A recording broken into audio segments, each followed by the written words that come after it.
It is December the 22nd, 2016.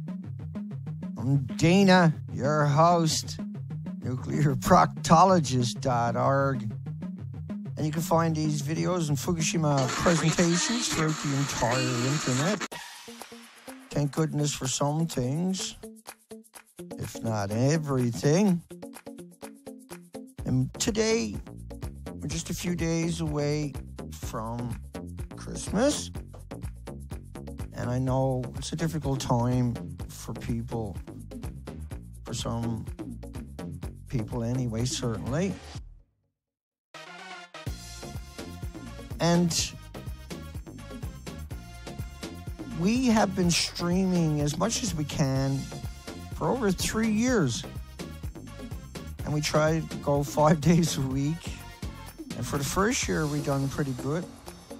And then we spent 260 days on the ocean, on the Pacific Ocean, on expeditions, the Fukushima expeditions.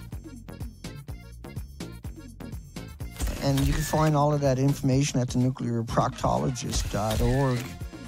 What we done was we went up and inspected the coastline in British Columbia, Canada.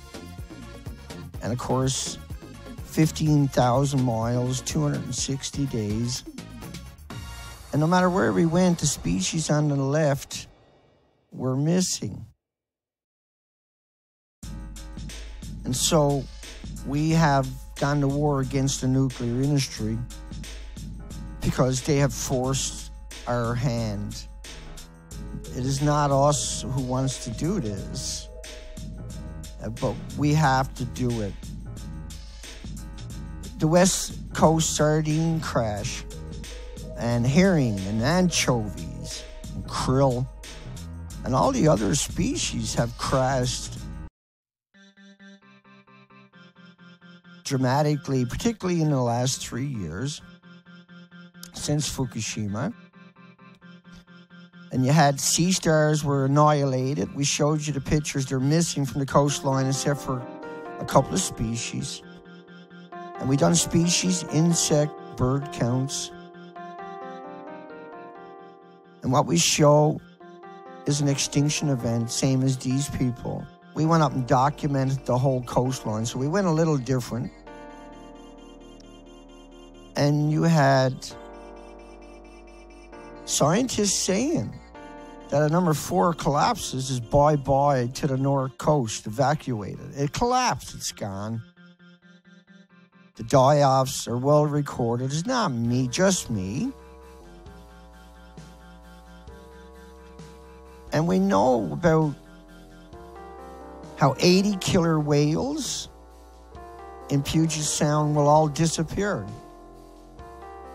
in the next 6 months or so. They'll all die pretty well close within a few months of each other. And they're going to die because right now they're all starved to death. They're emaciated. There's food deer, not a lot, but there's food deer. They're at the top of the food chain. They can eat whales, humpback whales, and they do. They can eat sharks, and they do. You can look this up. They can eat halibut. They can eat rockfish. They can eat octopus. They can eat the seals and sea lions that are left. So what? But why are they emaciated?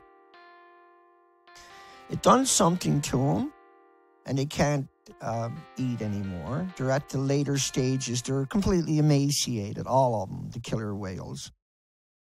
And they're going to disappear in the next 5 and 6 months.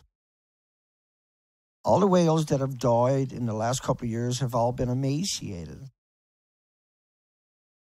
The airborne plume caused a significant disposition. And the disposition is the fallout from the radioactive plumes. Just let me burn through some of these models before we hit all these headlines. That's Norwegian Institute for Air Research. After Japan, an uninterrupted line across the Pacific Ocean. Now, this is the real map And you can see North America is covered. But the plume that they're using is only based up on a couple of days' releases. But even if that was true, if that's all there was, North America was still covered. But the reality was they didn't include all the material, did they? And then they come out and hid that and pretended that it looked like this when this was just a tide tsunami map. But all of them refused to say, hey, this is the real ones. There's lots of real ones out there. They all come out and mocked anybody who thought that could be real.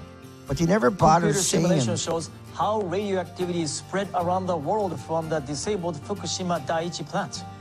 The simulation was created by a group of researchers at the University of Tokyo and Kyushu University and released on Wednesday. The simulation is based on the scenario in which contaminated air was vented from the disabled number 2 reactor building on March 14th, 3 days after the massive earthquake and tsunami. Computer images showed the radioactive material was lifted 5,000 meters into the air. It was then carried by westerly winds and spread over the Pacific Ocean. The images indicate that on the 4th day after being vented, the substances reached the west coast of the United States, and on the 7th day, they approached Iceland after crossing the Atlantic. Right. And so the jet streams models, they're real. Canada put out their models, sharp features, and they took samples along Vancouver Island every 15 minutes by plane at low altitude, and they showed a plume in Update Canada. So when I'm showing you these headlines, when we're talking about the real deal, but we're not talking about the real numbers. And those lacking wisdoms expected the plume to disperse, but it didn't, because that's not how it works. And we know that plutonium from Fukushima and Pacific fish, just a single isotope in an atom, just a single atom with a man-made isotope is catastrophic for whoever or whatever ingests it. Here where they claim Canada and Mexico avoided much of the contamination. So an absolute betrayal when you actually look at the studies done in all kinds of countries, and we've showed these many times. But media, for some reason, there's lots of truth out there, but there's lots of misrepresentation. Infant mortality increased significance. Why did the Canadian government fail to alert the public when we paid them to do that? We gave them money, authority, the equipment. But yet they refused. When the job finally was there to be done, they put down and turned off their equipment. And the 131, now, that was just a tracer. That meant all the other radioactive isotopes are there. It was worse than the Canadian officials ever let it on. And the politicians were shocked, and others were accused of being fear-mongering for telling the truth, because the nuclear industry is completely out of control for 70 years. The plume covered North America.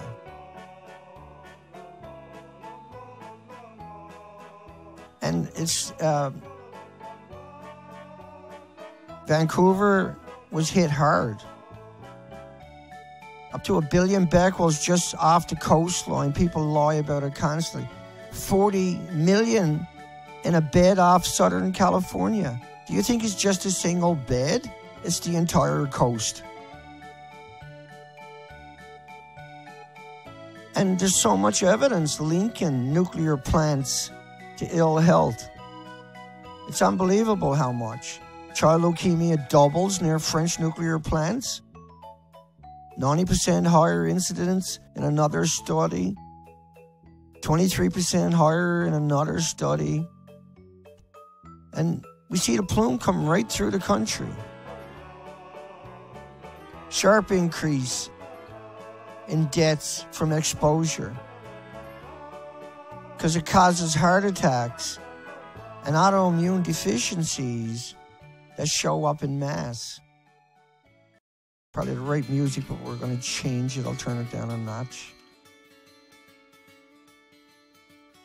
Because it goes right into your muscles like cesium, and it attacks the heart. It's pulsing in your heart. Your heart's electrical device in many children living near nuclear plants have double leukemia.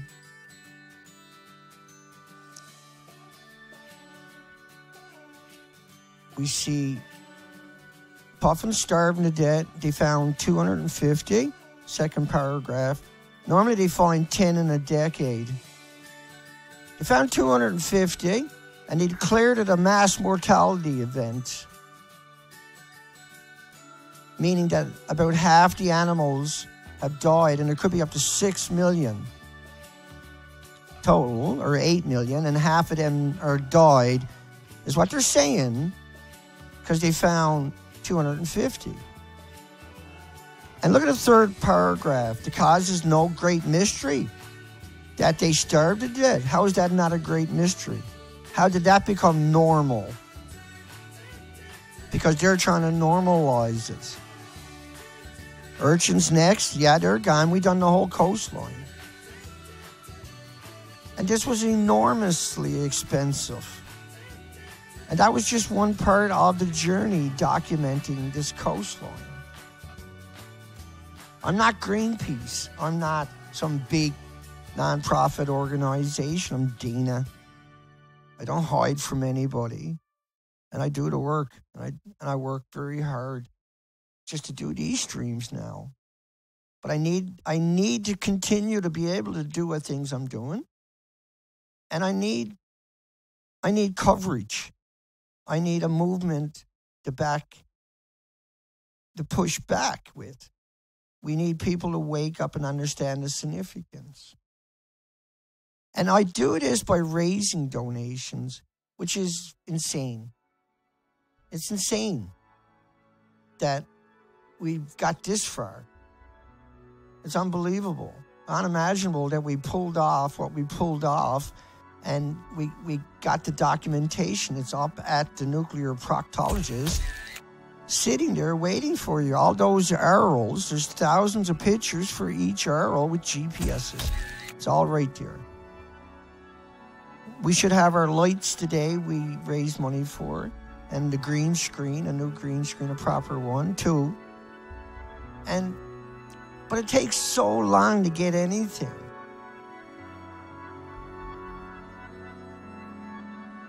And we've been at this 3 years, so we are well organized. But I need support. I need to raise tens of thousands. I need to be able to get out there and do lectures. We need to get the DVD out there, but we need some kind of movement to drive it out there. There needs to be that awakening for that to show up properly and do the job right. Otherwise, it gets lost down the black hole of the internet. Because I produce a documentary a day, literally, right here. And I work all day, each day, nonstop, 7 days a week, 365 days a year. You can donate. Links are below the videos. You can donate at the nuclearproctologist.org with your credit cards or PayPal. Completely safe. We've been using it over 3 years. No issues. No hang-ups. And I just haven't pushed. I don't like doing that.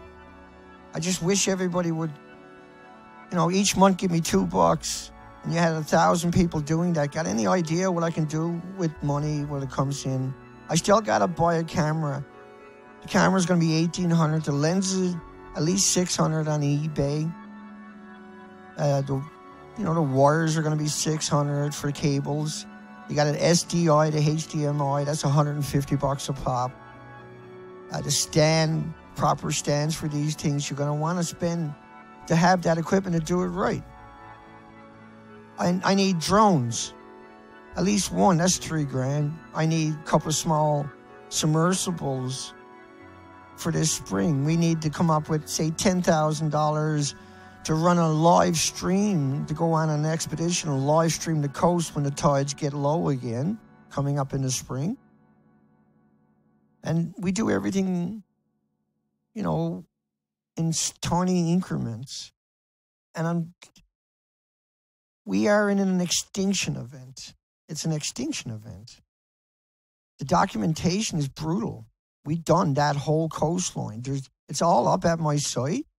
And all these wonderful species to the left don't exist anymore. Just a couple of algae, if you're lucky. But they're lethargic. The animals are literally, there's 500,000 birds starved along the coastline. These are all from the same place before and after. And I don't have no option but to push. I don't have no option but to ask. I don't see, like, what do I do? Do I stop? Do I give it up? Do I stop the research? Do I walk away from the research?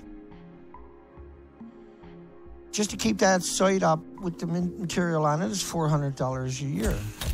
And that's coming up again in a couple of months. But to compete against the lawyers, against the nuclear industry, against the propaganda machine, against, 337 whales dying, thousands. You got 200 in another spot since Fukushima. You got sea lions starving to death going into restaurants, showing up baby seals. It's an extinction event.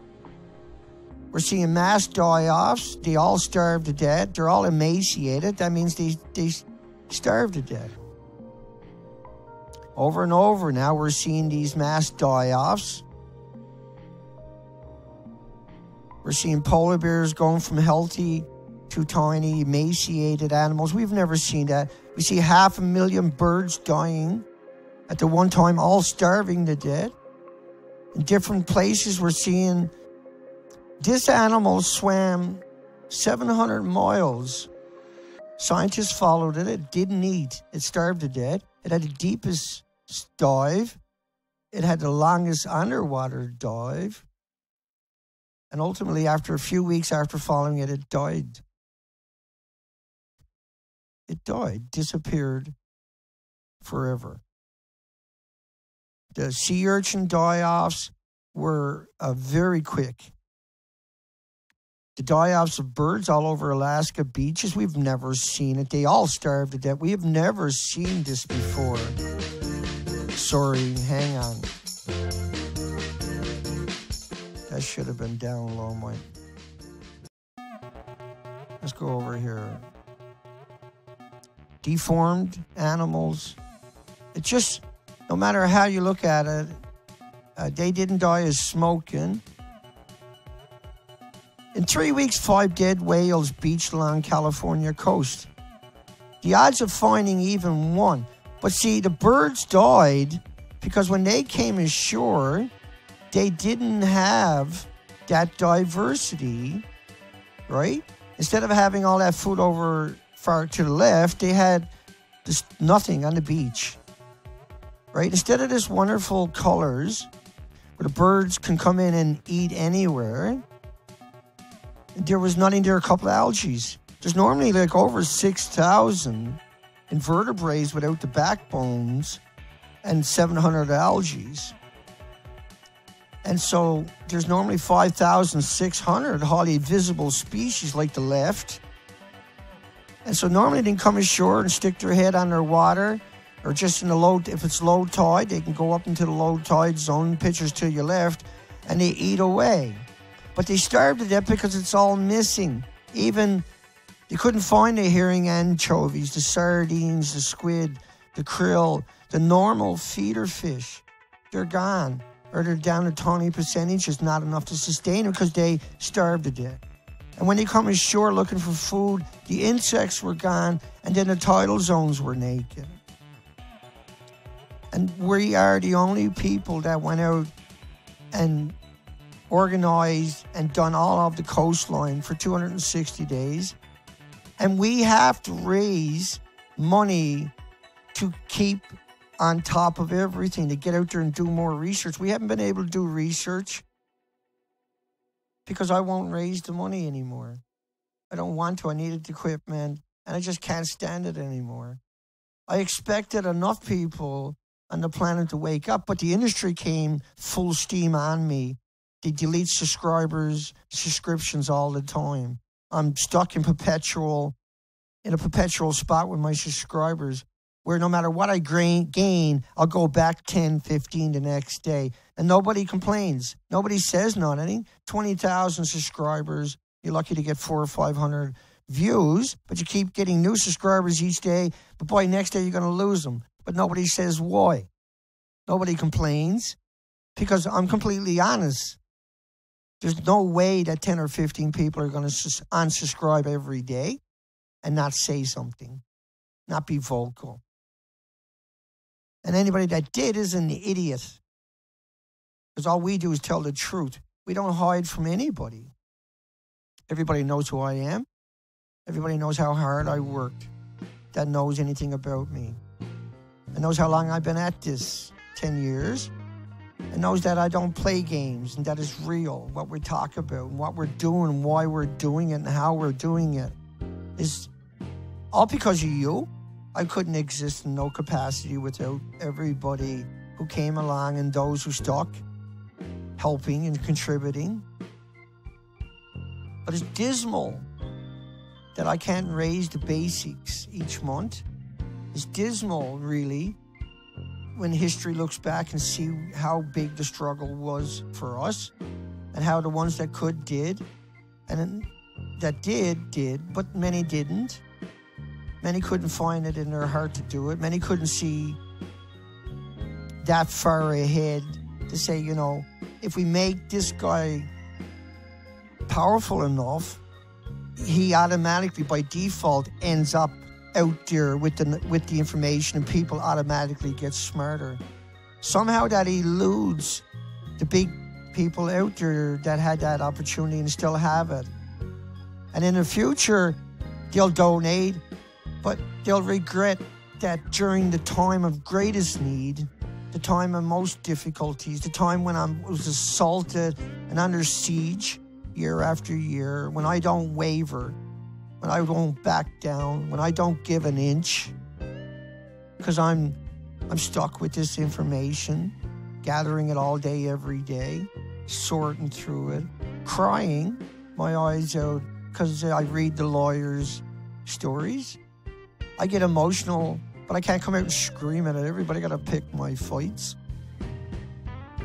But 20 times a day, I sit here and just bang my head because there's another article where somebody talked about bananas and potato chips.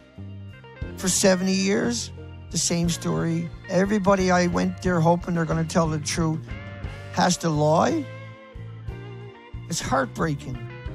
And I know what I can do. I know why I'm on this planet. I know why I was sent here. And I can't accomplish what I was sent here to do. It's frightening. Because I don't lie. I don't manipulate. I don't deceive. There's nothing to be gained by it. The truth is much more darker than you can handle. More darker than I can handle, but I do. I handle it and I disperse it to make sure that this world can't look and say that there wasn't people fighting for it, so the kids don't grow up thinking that people didn't care, that they had someone out there that was willing to make a last stand for everything on the planet. That is what we are doing. We are the last stands. We are Earth's last stand. Your wealth is no good to you in a few years. Your pensions will never see fruition. Your world is going to fall apart dramatically over the next couple of years. It already has. You just can't put your finger on it, can you? The crazies are in the final stages of destroying everything. We've lost 4 million species in the Pacific Ocean. And the academics refuse to say, hey, maybe it's Fukushima. Maybe it's radiation that's causing some of the issues, or in reality, all the issues. When you take a piece out of the link out of the chain, it's not a chain no more, and everything falls apart after. The whole basis is the chain is full of links, and that the weakest link will break that chain, which was the phytoplankton, the basis of the food chain, the oxygen chain, the carbon sequestering chain. A meltdown is forever. A nuclear release is forever. An extinction event. Extinction event is forever and ever. And ever happens so fast to us. We have been destroyed in less than 6 years. Japan has destroyed the nuclear industry, of course, because of the nuclear industry. Everything the nuclear has touched, it has destroyed. Every animal in every study for 70 years, every animal, not just Gilnetty, even though he really does show you 144 dogs. And then within 3 years, they're dying of lung tumors, skeleton, liver, bone tumors, 93 dogs, lung and 46 dog tumors, liver tumors in 20 dogs. And these are comparable to human studies, last two sentences. These findings in dogs suggest similar dose-related biological effects could be expected in humans accidentally exposed. And curium is the biggest byproduct, but we know that americium, plutonium in monkeys and baboons is the same thing as the dogs. And americium and uranium in mice show definitively that there was serious consequences. They knew this for 70 years. And younger you are, the more you're affected. We know from all these different studies, but they want to tell you about a banana. Excuse me, and a potato chip for some reason. To confuse you is the reason. There's so many studies showing how maniacal and twisted and demented the industry truly is, and how heartless and soulless and spineless our media, our checks and balances actually are. We know, though, reliably, definitively, how the radiation inundated our country. There is no questions in the validity of that. We know the jet streams are real. We know the effects are dramatic and that they start showing up 5, 10, 15 years in mass. But we've already seen that in mass, have we not? We know the plumes never stop coming out of Japan. It continues to come out today. The models are only for a small dispersal over a short period of time. But even that short period of time showed the entire Pacific was rained out. It was radiation all the way to the ocean floor. We see the entire North America, not just the coastline, completely radiated. The entire continent, the entire Atlantic. And we know it didn't stop coming out. We know the models are only based up on a couple of days' releases. They're not based up on the actual inventories. They're not based up on the actual amounts. Model after model, country after country, will speed it up. Shows that within just less than a week, everything was radiated. You can't see it, you can't smell it, you can't taste it, you can't hear it, you can't feel it, but it's there and it's deadly. In the dog studies I just showed you,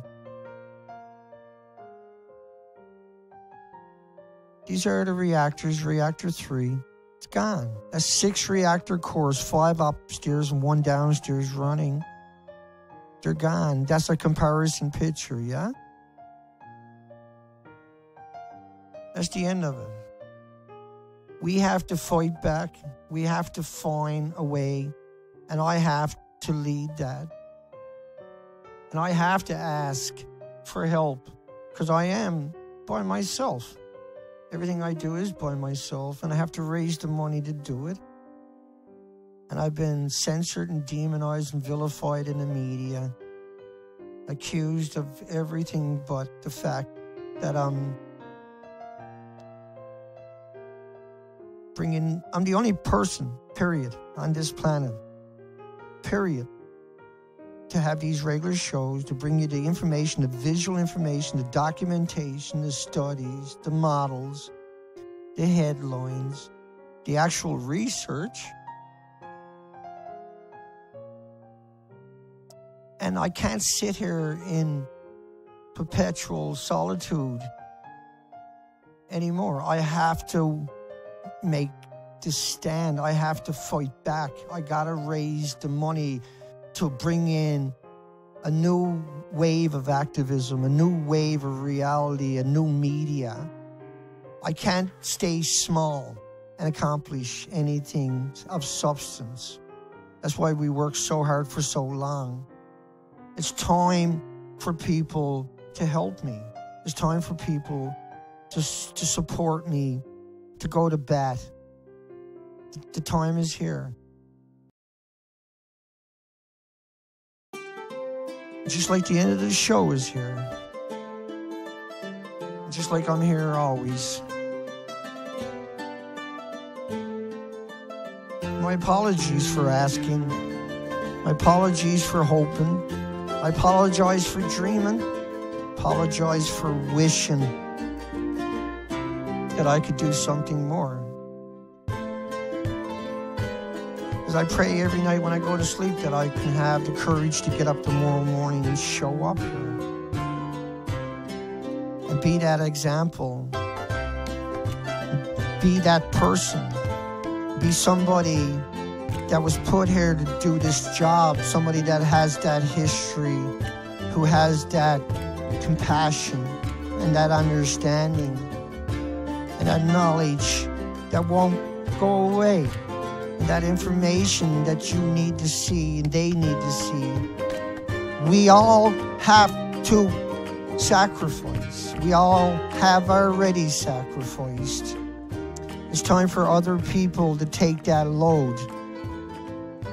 It's time for the world to rejoice that we have a way forward, that we have people out there willing to go to bat, that we have people that have went to bat and have sacrificed everything so that you can have your opportunity, your friends, your family, your loved ones, no matter what race or color or religion or ideology you covet or hold dear, can be yours to enjoy, because misery is on the way and the solution is right here, begging. Hugs for everybody.